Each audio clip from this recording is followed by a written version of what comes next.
Before we get looking ahead to the 2018 season, it'd be appropriate to look back at who our past champions were. Going back to 2012 in the first World Championship Bowl, it was the Poskin Pike over the Upper Turtle Flying Monkeys, Chucky Carr taking down Kevin Moles. And then after that, Chucky Carr thought that he's all that because he had a chance to win the first two. But no, it was a toothless fucker, Mark Johnson, and his Apple River Hillbillies, winning the second World Championship Bowl. And in our third year, it was a Carr, but this time, little bro, Sean Carr, taking down the Dirty Dogs because they didn't know how to kick a field goal. Sal Doherty winning the third goal bowl. And speaking of Dietrichs, it was Mitch Dietrich, Mike's younger brother, much more successful, taking down the Beefers, Craig Hammernick's Beefers. And then that was so good, the fucker did it again. Monkey giving it one more shot, 0-2, just needs two more losses, it'd be like the Vikings. And then this year, the Bucks actually faded late, and it was the 4 Mile Brookies, Mark Bell's team, catching him at the end, but then just getting shit-lacked by the Apple River Hillbillies, who won their second title. The quest for the Cup for Badger Bowl 7 begins Sunday, August 26th, noon at league headquarters in Doherty Creek. You have to be there, or this doesn't work. We all have to be there. So, let's take a look at the teams that now make up our glorious league, beginning with the Northern Division, centered around Cumberland. The Eagle Point Fowls, new team under Cumberland teacher and longtime Cumberland resident Tommy Hollander. He's been running his own league. He knows what he's doing. And he's got purple and gold shit because he's fucking Vikings fan. Chucky Carr's Poskin Pike will end up in the Northern Division.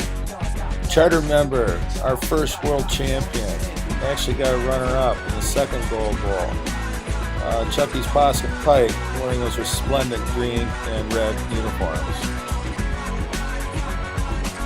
Another charter member that will be in the Northern Division is Paul Smiley Freetag's Rabbit Trail Hares.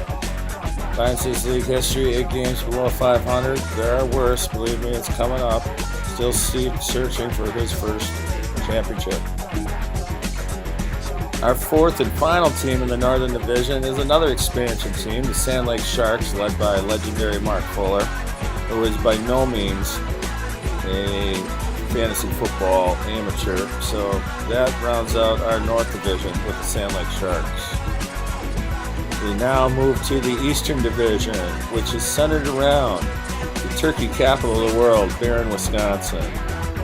The Eastern Division featuring Team 5 is the East River Scallywags. The Scallywags, led by Kurt Cutsforth, is an absolute surgeon with a hockey stick. Joined the league 2016 and is 2 games above 500.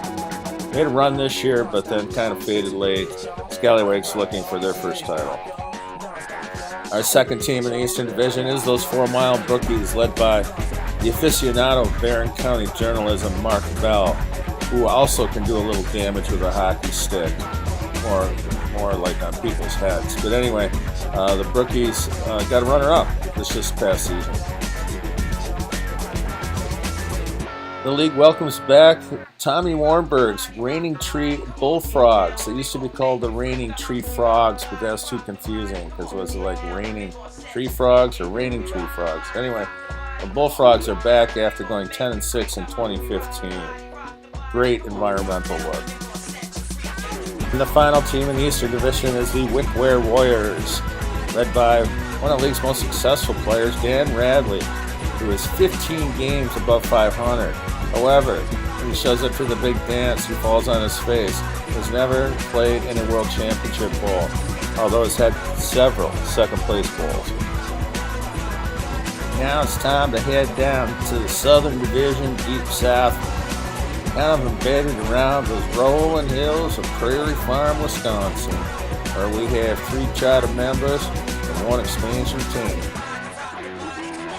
Yours truly is team number 9, the Doherty Creek Shockers, obviously a charter member. Not a lot of success to show for it. Good-looking young fuzzy there. I don't know why I do this, to be honest with you. I like making fun of my friends. Hey, did everybody notice that everybody has new shoes? The foot pedals are gone, and I actually got actual footwear on all the uniforms. Pretty cool. I still can't win though. Our final expansion team comes in the form of East Ireland Swamp Donkeys, led by Bart Gosnell, owner of the Packer Inn and teacher of some microfiber shit at WITC that I don't completely understand. Anyway, the Donkeys come into the league playing in East Ireland. If you come to Ireland, stay on the east side. The west side is dangerous. Where's the beef? Well, here it is in Maple Grove. Charter member Craig Hammernick. His club is 50-50 after the last 6 years. 500 right on the cojones is back. Got a runner-up in 2016, looking to dominate the South over his Doherty Creek brethren. That says in the creek, Doherty Creek, not the team. The final team in the Southern Division is the South Doherty Mudjackers with Shawnee Carr, who led the team to a 2014 World Championship. Finds himself with a new logo called the Sasquatch Man. What nobody knows a Mudjacker is until you see him operate. And he's 12 games below 500, which is one worse than Fuzz, who still considers him to be trailer trash. Now let's head out to the Western Division, based around Turtle Lake, the prodigal home of 4 teams that had different mothers but all the same father. So, starting out with Apple River Hillbillies and Mark Johnson, world champions in 2013 and again just this last year, where he dominated the league. The Apple River Hillbillies, the toothless fuckers, looking to stay relevant. We hope that they never win another game. Now the Beavertown Turbo Dogs, led by Dog Dietrich, one of the charter members, finds himself with a winning record after 6 years, but not by a whole hell of a lot. He had a runner-up, almost had a championship in 2013. He needed 4 points in the second half of a Viking game, but the kick was no good, not happening. Dog's much more successful younger brother, Mitch, at least when it comes to fantasy football, won back-to-back world championships and was 14 games above 500 in the 6 years existence of representing the Horseshoe Schmucks. The Bucks. Again, he's another guy that we hope never wins another game.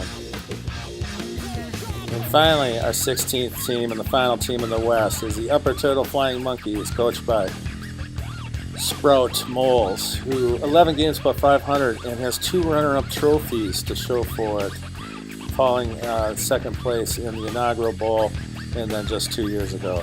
So the Flying Monkeys make up the balance of the league.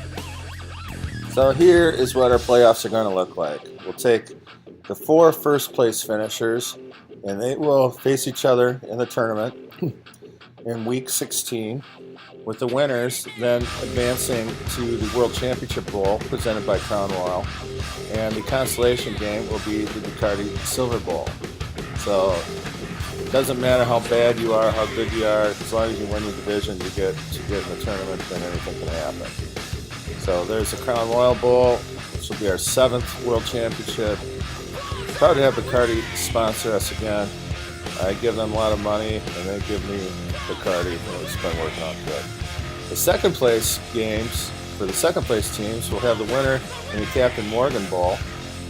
And the consolation bowl is called the Smirnoff Bowl, a cheap vodka for cheap second place places, and then you see how much money you get to win there. Third place teams will be playing for the championship in the Busch Light Bowl. Busch Light sponsoring us, and then the consolation game will be the Old Milwaukee Bowl. Winner getting 25, and the loser getting $20 for that.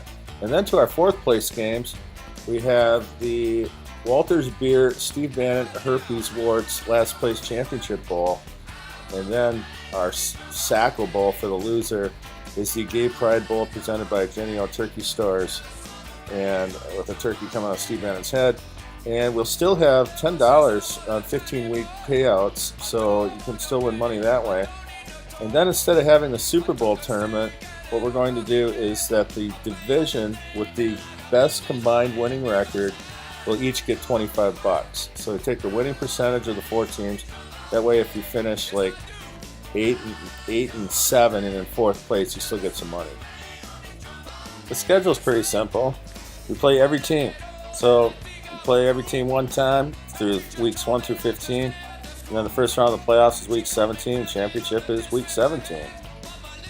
The auction will begin, as it has in the last few years where we do a snake draft in which we will flip a coin to determine whether kickers or defenses go first, and then each team will either get the first pick or the last pick and then snake the draft. Quarterbacks, running backs, and wide receivers will be picked. That'll be predetermined in which positions are picked first at the beginning of the day, just as it has been. Rosters will remain the same: 1 quarterback, 2 running backs, 3 wide receivers, kicker, defense, special teams for 8 starters. They will have 4 auction subs, but then to make it go fast, we'll have 2 drafted free agents in a snake draft, which really isn't much different than what we do now when we call out guys at the end of the draft for a quarter. It just won't go against your cap.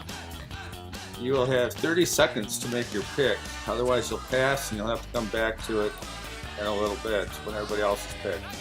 Please email your CBS username and password to me at baseballwisconsin@gmail.com so I can get all the logos updated. So looking forward to our league being revamped and welcoming in the new teams. And our motto is going to be, for the Nbfl, it seems so fucking real. Have a great spring, everybody. This is your Fuzz Missioner.